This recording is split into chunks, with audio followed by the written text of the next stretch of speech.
मेरे पति हमेशा से एक ही असभ्य, बेताब और घमंडी किस्म के इंसान रहे।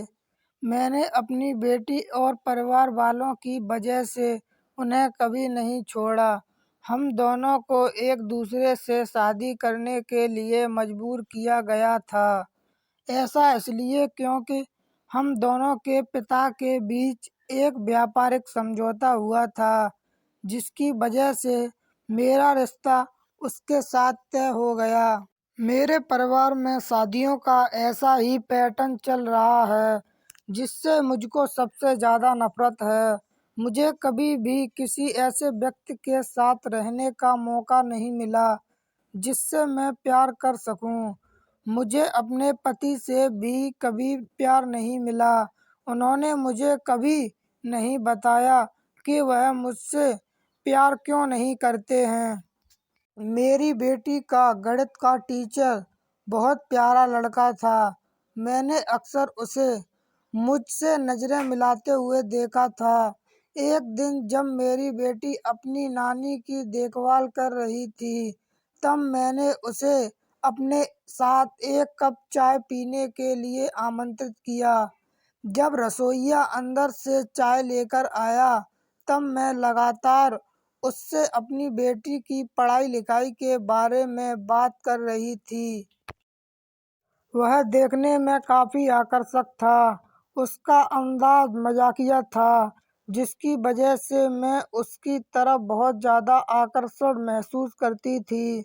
इस घटना के बाद मुझे समझ आया कि मेरे साथ की महिलाओं के लिए शादी के बाद अफेयर रखना कोई बड़ी बात नहीं थी, क्योंकि हमारे पुरुष अपने काम में कुछ ज़्यादा ही बिजी रहते हैं। मेरे पति भी इससे अलग नहीं थे। इस तरह मेरा उनके साथ अफेयर शुरू हुआ। अपनी बेटी के टीचर के साथ एक्स्ट्रा मैरिटल अफेयर रखने पर मुझे कोई पछतावा नहीं है। ऐसा इसलिए क्योंकि मुझे एक ऐसे व्यक्ति से प्यार और अटेंशन मिल रहा था जो जानता था कि एक महिला को खुश कैसे रखा जाता है। वह न देखने में काफ़ी सेक्सी था, बल्कि उसने मुझे शारीरिक संबंध बताते हुए कामुक या अच्छा भी महसूस कराया और मेरा समय आराम से व्यतीत कराया। जब घर में कोई नहीं होता था, तो हम दोनों साथ में काफ़ी अच्छा समय बिताते थे। मैंने सुनिश्चित किया कि इस दौरान मैं अपने घर में घरेलू सहायक काम करने वाली स्त्री नहीं रख सकती, क्योंकि वह हमारे अफेयर के बारे में मेरे पति को बता सकती थी। भगवान जाने फिर वह क्या करेगा। इसलिए मैंने एक कामवाली को अपने घर में नहीं रखा, क्योंकि अगर वो अपने पति को बता देती तो मेरी जान चली जाती। मेरा पति तो मुझे मार डालेगा। 36 साल की उम्र में मुझे प्यार और जुनून मिला, जिसने मुझे सबसे ज़्यादा खुशी का अनुभव कराया। लेकिन जैसा कि हर सामान्य अफेयर की कहानी में होता है, एक दिन मेरे पति ने मुझे पकड़ लिया। ऐसा तब हुआ जब मैं और मेरा प्रेमी एक दूसरे को अपनी कल्पनाओं से भरी कुछ सेक्सुअल तस्वीरें भेज रहे थे। इस दौरान मैंने अपने पति और बेटी की घर वापस आते हुए की आवाज़ सुनी। मैं काफ़ी जल्दी में थी, जिसकी वजह से मैं उनका अभिवादन करने के लिए अपना फ़ोन अपने बिस्तर पर रखकर नीचे चली गई। मैं उन्हें बातचीत में शामिल करने की कोशिश कर रही थी कि मेरे पति बाथरूम का इस्तेमाल करने के लिए बेडरूम में आ गए। मैं एकदम से डर गई और उनका पीछा करते हुए कमरे की तरफ बढ़ी।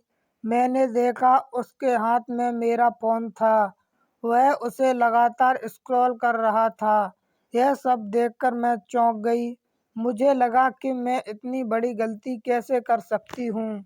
वह मेरे टेक्स्ट मैसेज पढ़ रहा था। मुझे इतना डर लग रहा था कि वह मेरे साथ या मेरे प्रेमी के साथ कुछ न कुछ ज़रूर करेगा, लेकिन इसका उलट हुआ। उसने मुझसे शांति से पूछा, इस बारे में कौन जानता है? मैंने कहा, कोई नहीं।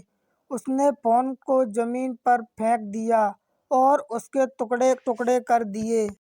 निराश होकर उसने अपनी उंगलियों को अपने बालों में गूंथते हुए कहा, मैं नहीं चाहता कि हमारी बेटी इन सब चीज़ों से प्रभावित हो। किसी को भी इस बारे में पता नहीं चलना चाहिए। मुझे परवाह नहीं है कि आप किसके साथ क्या कर रही हो, लेकिन एक परिवार के रूप में हमारी प्रतिष्ठा दांव पर नहीं लगनी चाहिए, वरना इसका अंजाम बहुत बुरा होगा। अपने पति की इन बातों को सुनकर मैं पूरी तरह चुप रही, लेकिन इस दौरान मुझे इस बात का एहसास हुआ कि उसे मेरी बिल्कुल भी परवाह नहीं थी। हमारी शादी पूरी तरह फर्जी थी। अगर मेरे पति ने कभी मेरी परवाह की होती तो वह मुझसे कभी ऐसा नहीं कहता। वह मुझे डराता धमकाता, लेकिन ऐसा नहीं हुआ। अब मैं भी काफी खुश थी कि उसे मेरे अफेयर से कोई दिक्कत नहीं थी, बशर्ते मैं इसे बस छुपाकर रखूं। मुझे पता था कि मैं यह सब बहुत आराम से कर सकती हूँ। वीडियो अच्छी लगी हो तो वीडियो को लाइक शेयर सब्सक्राइब करें, क्योंकि मैं काफ़ी दिन से वीडियो को लाइक एवं सब्सक्राइब के लिए नहीं बोल रहा हूं, तो आप लोग नहीं कर रहे हैं। तो शर्माना नहीं है, तो प्लीज़ चैनल को लाइक शेयर सब्सक्राइब करना है। धन्यवाद।